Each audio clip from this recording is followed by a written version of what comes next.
Emotional intelligence is one of the biggest predictors of success. And sometimes we're told we're too emotional or not emotional enough. And we're going to be exploring the landscape of this today. We are joined by Genoveva La Placa, a speaker and executive coach who really focuses on not just emotions, but she's a coach for mothers and daughters. So she's really about conscious parenting for ourselves as well as of others.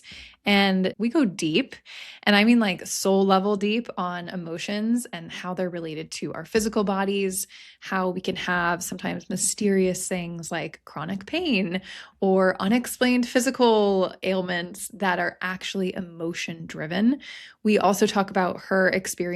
She was a CFO for many years. She managed a $500 million hedge fund before becoming a coach and entrepreneur. And she saw that emotions were, again, one of the biggest predictors of success. But she has had her own journey in learning emotions and how they affect our lives, and also how mother-daughter patterns and ancestral wounds can kind of run the show in your business and life without realizing it. So we talk about how to break some of those patterns and also how to nurture ourselves and everyone around us, including our businesses, through emotional intelligence. So with that, let's get into it. Welcome to Confessions of a Spiritual Entrepreneur. I'm Samantha Fackler, your host, business mentor, brand strategist, and someone who believes that building a business is one of the most spiritual journeys you can take. I am here to help you grow your business through proven strategies and aligned practices, so ultimately you can make more money while being in a state of ease. I know. I am so excited you're here. Welcome to the show, everyone. This is Genoveva La Placa, speaker, executive coach, and founder of CoLab. Welcome. Thank you for having me here, Sam. It's been such a pleasure to get to know you, work with you, and collaborate with you. I know. And we've known each other for a couple years now. And we originally met because we both went through the same coaching program at different times. And there's so much I want to share today.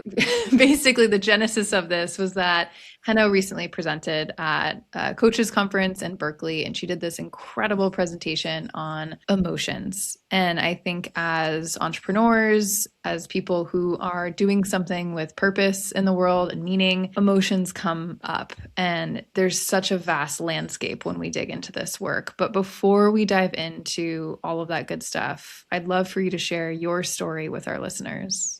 I'm originally from Guatemala and came to the US, and I did what every person is told to do in a way and conditioned to do, which was chase success. And so went to college, got into the financial world, rapidly scaling up the ladder in the corporate world, and I became a CFO at a hedge fund. Almost $500 million during the time. And at that time, it was a lot of money. Right now, it seems like not much. Numbers have changed over the decades. Yet everything in the outside looked amazing. I had the job. I was married, 3 kids. Everything looked great. Yet my body was really taking a toll. I was having different issues with my shoulder. I had frozen shoulder, my knee, my back. Everything was in pain. And like most women, I would just go and do the therapy and the acupuncture. I would find all these different ways to numb the pain and really not pay attention to it. And it was until 7 years ago, my mom was diagnosed with cancer, and that kind of shook me. And in my driven way of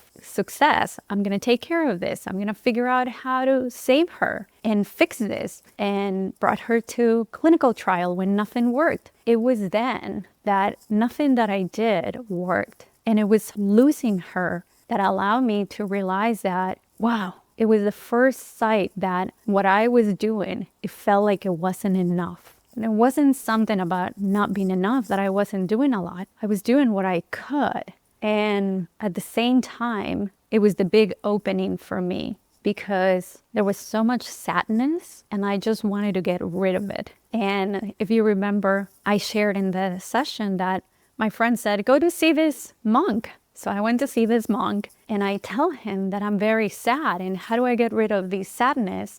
It's been only a month since she passed and I already want to get rid of this sadness because my normal self was to be happy, upbeat, and fix any problem. And this time I couldn't do it. And he says to me, let me get it. I mean, you want to be happy that your mom is not here? And it was the first realization for me that emotions had a meaning in my life. And at the time, I wasn't aware of it. And slowly, over the last 7 years, I started to not just get in touch with my emotions, but truly understand what emotions meant. And I noticed how it had prevented me also from being the mother that I wanted to be, because I was imposing on my 3 daughters something different. So I also apologized to them for not having been real, because I just wanted them to be happy and not have any negative or intense emotions. And we call them negative, but in reality, these are just emotions that are coming and showing up for us. And I feel like the biggest misconception we have in the world is that being emotional is just crying and a woman, right? But in reality, emotional is everything. We have over 400 emotions a day and 6,000 thoughts, and each emotion has a thought with it. So when we pair it together, we are functioning as humans with emotions all the time. And we tend to believe that emotional are only women. But then we see the man. Look at the wars that we're having, right? There's a lot of anger inside. The shootings that happen, the boss that it gets so upset. Any reaction that you see, it's an emotional reaction. There's no neutrality in it. So I like to see emotions as messengers. And this is something that I've learned over the years. When you start to see your emotions as messengers, there's something deeper for you. And that would be my biggest invitation to anyone. When we stop fearing the emotion and we start to really recognize them for, they have something for me, is when the way and the lens and the quality of my experience in life just changes. Yeah, absolutely. And I think what strikes me about your story is more towards the beginning, you had all these physical symptoms coming up because you were in this state where you were controlling and problem solving and doing the things that we're told to do, right? We're told to control different things. And I imagine managing a hedge fund of $500 million requires a lot of control and stewarding your emotions in a certain way so that you can show up in a certain way that you're expected to. And so I first want to explore, before touching on some of these other beautiful subjects of the mother-daughter relationship and emotions as messengers,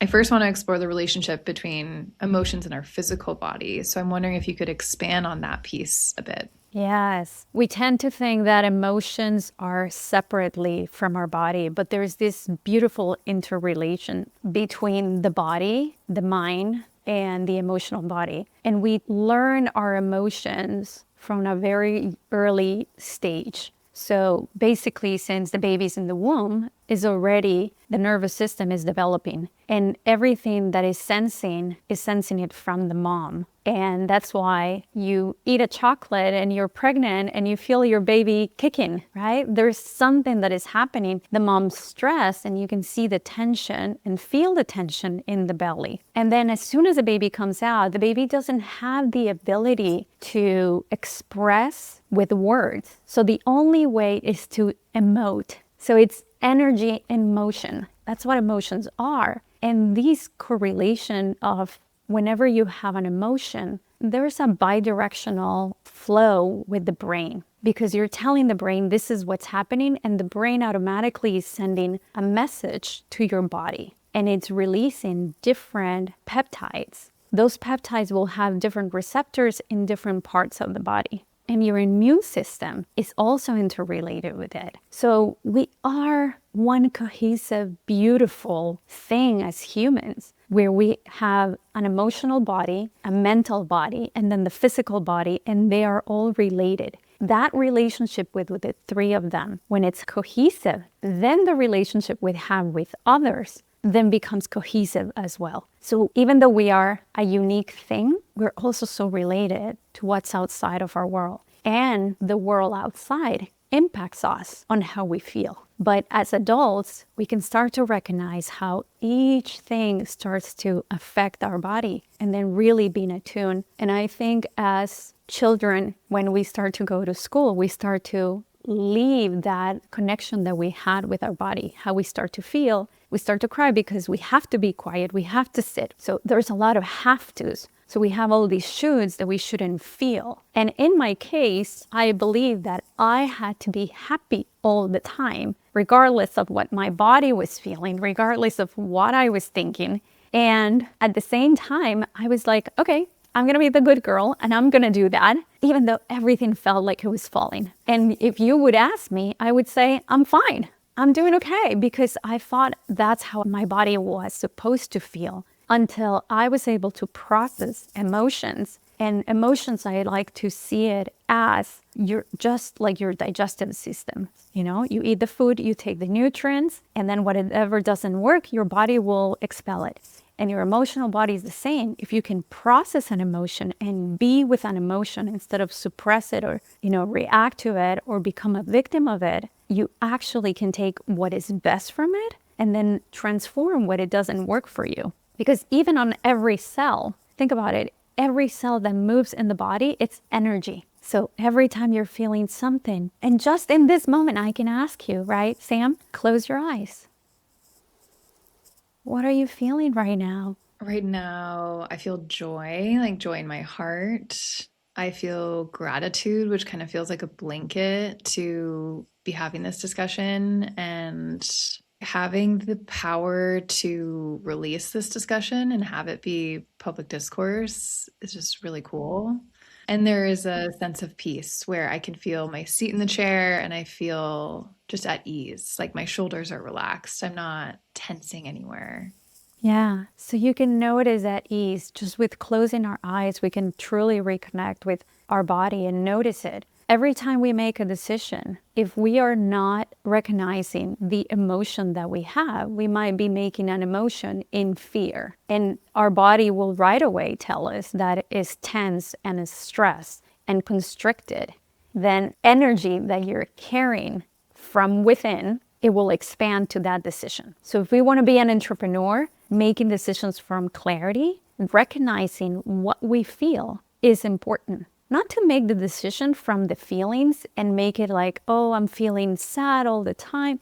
No, emotions are a tool of neutrality and messengers that empower you to make clear decisions in your life. Yeah, it's so powerful. And I think one thing that we've talked about before too, and something that's generally known is like as a leader, as a CEO, as an entrepreneur, your emotional intelligence is a huge predictor of success and how you're going to grow, how much revenue that you're going to bring in. And you've shared this too, that you've actually seen different managers of different funds over the years, and their emotional intelligence has correlated with the fund's performance. And I'm curious if you could share just a little bit about that. Yeah, I'll share a little bit. You can see definitely the performance. I also did operational due diligence in different managers all over the world. And you can see the emotional intelligence, not just of the manager, but of the team, how it impacts the revenue. But there are several studies. Harvard Business Review has it. If your emotional intelligence is high,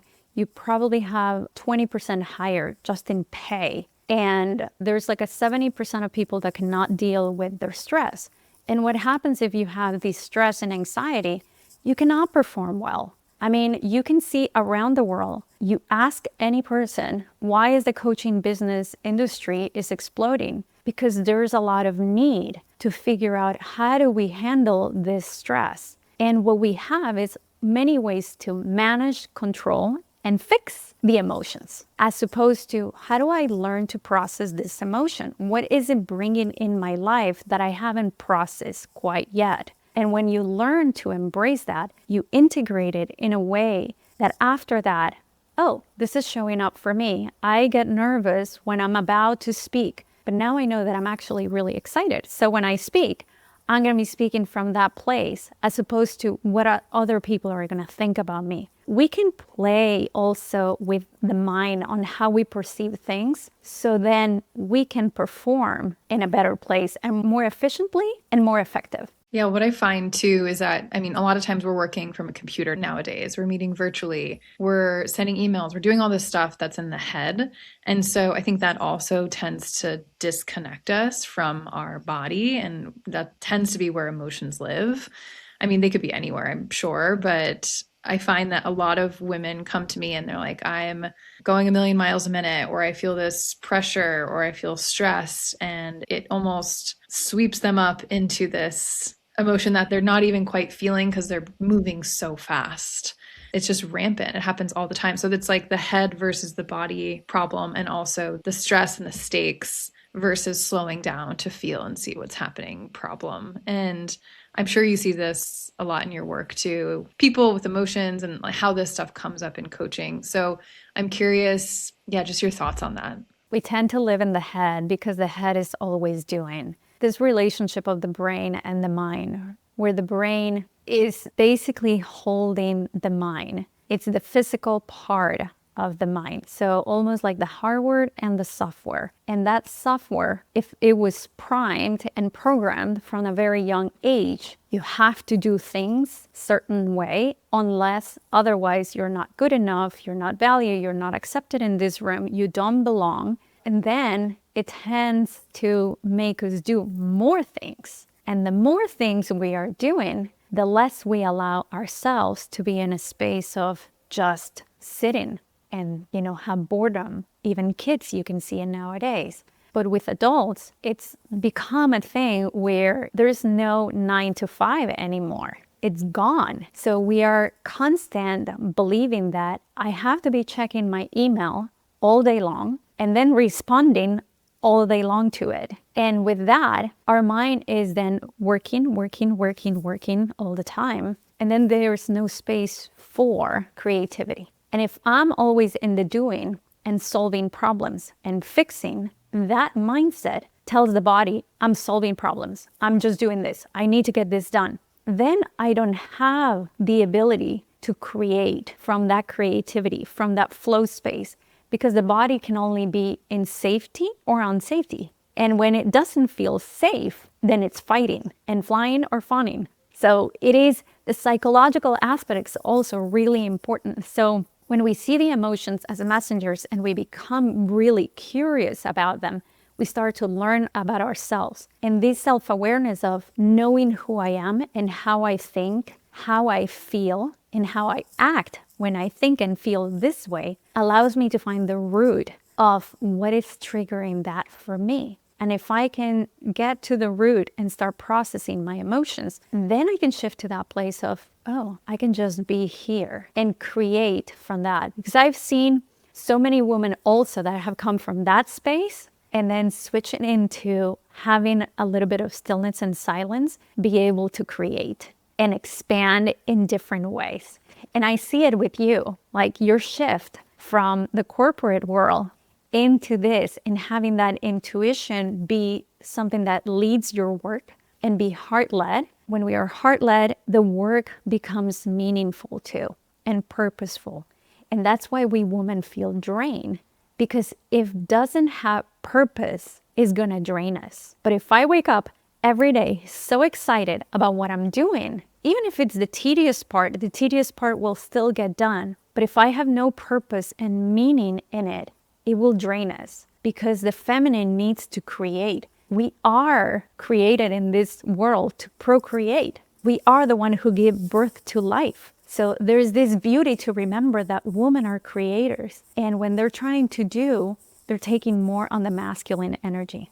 Yeah, and this brings us into the feminine leadership topic, which is so big. And I think a lot of people say those words, but don't actually recognize what that means. I think you've talked a little bit about it just now. It's feeling into your emotions and what's present. It's following your intuition. It's allowing yourself to tap into that creative side. I'm curious, do you have any examples of women who do this really well? And what does that look like for them on a day-to-day basis? Yeah, it's that, and the nurturing portion that we have as women is incredible. We have this ability to lead teams with more compassion and understanding of what's going on. And the other one is collaboration, versus men tend to be competing by nature. If you go back to archaic times, they were the hunters, and we were taking care of what's happening in the village with the people. So we had to collaborate in the villages. But if you see that now is the same situation, If I become competing with you, then I'm just comparing myself. And the moment I start comparing myself to you, what happens inside my body? Instantly, I get constriction. And in that constriction, I get stress. And in that stress, my mindset is already not safe. Either I start speaking bad about you, I start gossiping about you, I don't think your work is good enough. And then I am just a reflection of what I say and what I do. So then I'm bringing that energy back into my life. But if I see your work and I'm like, Sam, oh my gosh, I admire and I love what you're doing. I want to learn more about what you do. How can we collaborate? This is amazing, right? Like my heart is opening. I'm like smiling. And then you're feeling good that you're like, wow, Henna really cares about me. And then we're like, hey, how can we collaborate? And then we started making things together. And that starts to expand. And it's a ripple effect that contagious other women. And then the more women we are in that space, the more safe we feel and model it for the new generation. Because the new generation is having a really hard time with social media. There's so much comparing that they are not even aware. And that comparison brings the high numbers of anxiety right now that are to the roof. So how can we be in a space where we learn that collaboration, leading from our intuition, always using our heart and our mind together? I'm not saying disregard what your mind has to do or do not make rational decisions. That is not what I'm saying.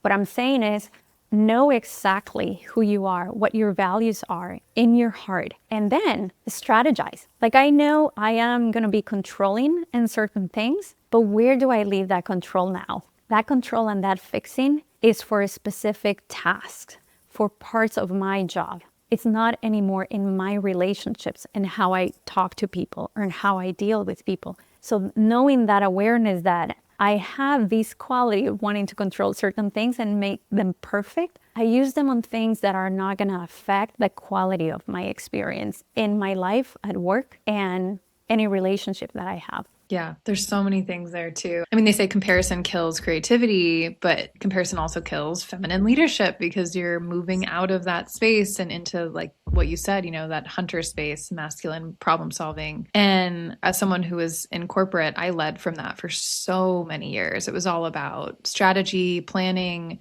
having control over those plans to make sure they go accordingly, measuring, looking at data, all that stuff. And I've learned as an entrepreneur that sometimes that doesn't work. You can logically assess something and create a killer strategy and put it out there, and it might not resonate. And I find that for me, and especially now pregnant, I have to lead from my intuition because it is the thing that is guaranteed to work. It always ends up working out when I lead from my heart, from what is intuitively coming through and following the faith that even though I don't know the exact plan or result, that it will pan out. And then, of course, opportunities pop up. I meet amazing people like you. And, here we are having this conversation because of it. So this stuff is so, so powerful. And I want to switch gears and go into the mother-daughter relationship for a second, because you are in this work every day with women. And, all of us, we have a mother. Maybe we're connected to them, maybe we're not. And then some of us, like myself, I'm pregnant with a baby girl. You have 3 daughters. And so I also want to kind of talk about those relationships too and how emotion plays a role. The mother-daughter relationship, or even the mother relationship, we all have it, right? We all came from a woman. And whatever your mother and your grandmother went through, it is in your DNA. And if you have siblings, the oldest sibling, studies are showing that the same DNA of the oldest sibling is still in the youngest one. So we have this impact physiologically already. And what I like to tell people is, if you think about energy is the one thing that cannot be destroyed, but some energy we cannot see. So if you cannot destroy energy, but the energy of your cells were inside your grandma, and then your mom, and then you, notice how that continues the same energy. And then psychologically, whatever your grandma learned unconsciously taught it to your mom. And whatever your mom learned from grandma passed it on to you unconsciously. Because she didn't say, oh, I'm going to teach you how to be upset when someone doesn't talk to me. Or I am going to go in the silent treatment, or whatever the relationship is with mother, we carry it on. And what I like to say to people, even if your relationship wasn't good with your mother, know that many women are not even aware they were not being the mother that you wanted. And there's some mothers, including me, that I have done things that, oh, I didn't know. I didn't know better. I wasn't aware of the impact that I was putting on my kids. And personally, for example, I wanted my kids to be these perfect little kids, mini me's, so they don't have to suffer it, so they have to be very polite and all these, but it was coming really from fear. I didn't want them to feel that way. But when I start to see they are their unique person, is when you start to see like, oh, each person has their own gift and they all come in different ways. So I like to see my daughters as flowers, and one is an orchid, one is a rose, and one is a daisy. And they all need different things, different sun, different water, different nurturing. So that is in the aspect of how do I want to see my kid? When I connect with my emotions, when I connect with my body and my intuition, then my daughter learns to connect with herself as well. So the transformation that happens within you, your own energy is expanded to your children because we're always connected. And there are many studies, that particles, even if they are on the other side of the world, if they were together, the same things happen to them. So now we know why that relationship is always so strong. And we see that there are times where mothers have done harm, and I don't want to diminish that, to certain women. And that is, can I forgive myself, not her for what she did, but can I stop carrying the anger that I have within me? Because that anger, if not, is going to be passed on to my children. And this is the beautiful thing about learning to process. Can I process things so I don't pass them again to the next generation? Can I do it differently? Because whatever we have, the first signal of love, the attachment that we learn to have in life, it comes from mom. The way we relate to people, it comes from mom or dad. Dad still has a big influence, especially in women. Their ability to believe in themselves most of the times come from the dad side. And from the woman is to trust themselves, the mom. So we do have the feminine and the masculine always playing roles. And not everyone has to go and do inner child work, but becoming really aware of what's stopping you, what keeps you stuck, what keeps you stressed is the important part. If there's something that's really bothering me and doesn't change in my life, there's something inside of me that hasn't been processed and it's ready to come through. And what really clicked for me when you were describing the relationship between mothers, daughters, even if they're on separate sides of the world, is I felt when my mom's relationship with her mom changed. So my grandmother unfortunately lost her husband, my grandfather, last January. And, she doesn't drive. She was very dependent on him. And my mom and her had kind of an on and off relationship. It would be tense at times. They'd maybe talk on the phone once a month, see each other once or twice a year. But when that happened, their relationship completely changed. And all of a sudden, they talk every day on the phone. My mom sees her several times a week. My mom is like, yeah, she's my best friend. It's completely changed. And it's so beautiful to see. And it's so interesting because when that was changing, I could feel my relationship to my mom changing without anything really drastically changing between us. Yeah, that is so powerful. And I like to say that the relationship, whatever you change it 7 generations forward, 7 generations back in terms of the energy. And you see people in a different light. And if you think about it, nothing really changed, just your perception of how you're seeing something. So it's also really important to recognize the perception that we have about something, just like emotions. If I think emotions are not good, I'm never going to be able to be with someone that is sad, angry, depressed, and that is feeling any of those emotions. But if I know there's a messenger, then I can sit still with that person. There's a difference in my perception of how I sit. And then when women get older, they also start to retroactively see their life and they start to choose what's important for them. So I'm assuming your mom saw your mom from another lens, like, oh wow, she's now alone. And your grandma could have had a shift, and that sometimes we are different people with our partners, especially in the old times. And some women shift when their partners leave. And then they recognize, like, oh, I never let myself do this, or I never let that happen. And I let go of the constraints that we had, all the shoulds. All the shoulds. Yeah, absolutely. And I know you've shared this before too, but there were certain patterns in your lineage with women in your family and their partners, and you were able to kind of break that pattern and do things differently. And if you're open to it, I invite you to share that too. In my family, my grandma was divorced. My mom was divorced. My aunts have been divorced. Some of my cousins have been divorced, the woman. And so far, I broke, and I am working on breaking that cycle for my daughters and having a conscious relationship with my husband and knowing where I'm coming from, what was modeled to me to what I want to choose to do. Even when we think diabetes is genetic. Yeah, there's a gene in there that you can turn on and off if you go to epigenetics and you understand that. But the environment is going to turn it on and off. And that is going to be learned and modeled from the way my parents or home eats. So even though there's something inside biologically, the emotions around my food, the way I am going to eat, the patterns why I'm choosing to eat certain foods, it is learned from my parents. So we can always go back to the root of everything.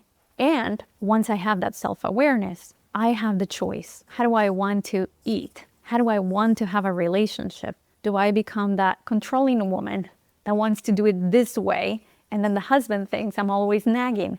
Or do I want to actually have a communication and share what I'm feeling from a place of I, not I felt so upset because you said this and you did that and you.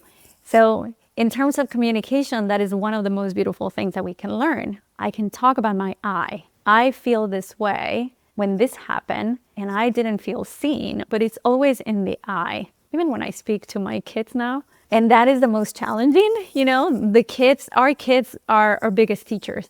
They come to help us and show the places we have not grown and where we need to process something. That's why it's easier to get upset at your children than other people. That's why it's easier to not be yourself with them, because you feel like you have the ability to be that way with them.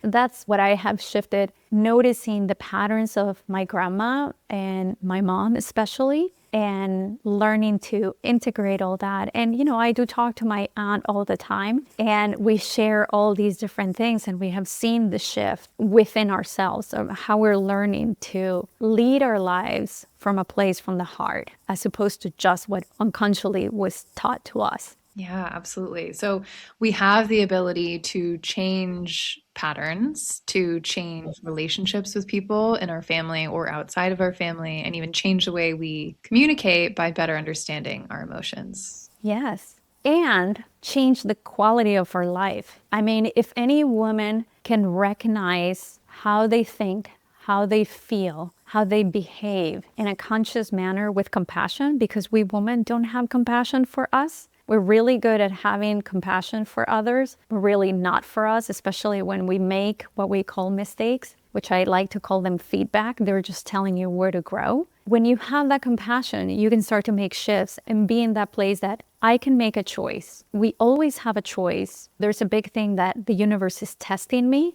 when something happens, but I like to reframe it and be like, oh, the universe is giving me another opportunity to choose what I really want this time. So it's not testing you. We always have a choice, but that choice only comes once we have had awareness. Otherwise, it feels like the same test over and over again. And then we become the own victims of our life. Right. I could talk to you all day, Hano. I love the work that you're doing and this whole world that you're not just exploring and deepening your wisdom and knowledge of, but sharing it with people in a way that is really practical and actionable with huge effects that can completely change our lives, our businesses, etc.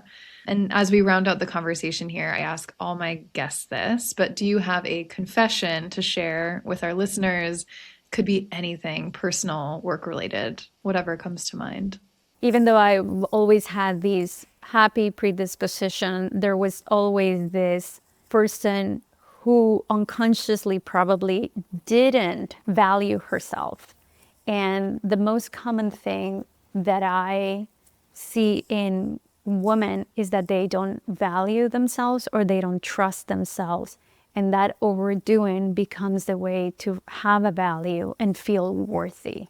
And I just want to remind every woman that they are worthy and valued just for the soul who they are. That's beautiful. Well, thank you so much for that. Thank you so much for being here. And I'm so overwhelmed with gratitude, and I wish I could give you a hug through the screen. We will have a hug. Amazing. Thank you so much for having me here. And I love the work that you're doing. And for any entrepreneur woman, just trust your heart. It will lead you to farther places than the mind can take. Absolutely. And we'll drop your website, your links below so people can learn more about you and the work that you're doing in the world. Amazing. What a conversation. I love Heno's energy because she makes you feel really seen. She has this nurturing mother energy, but also you feel slightly called out.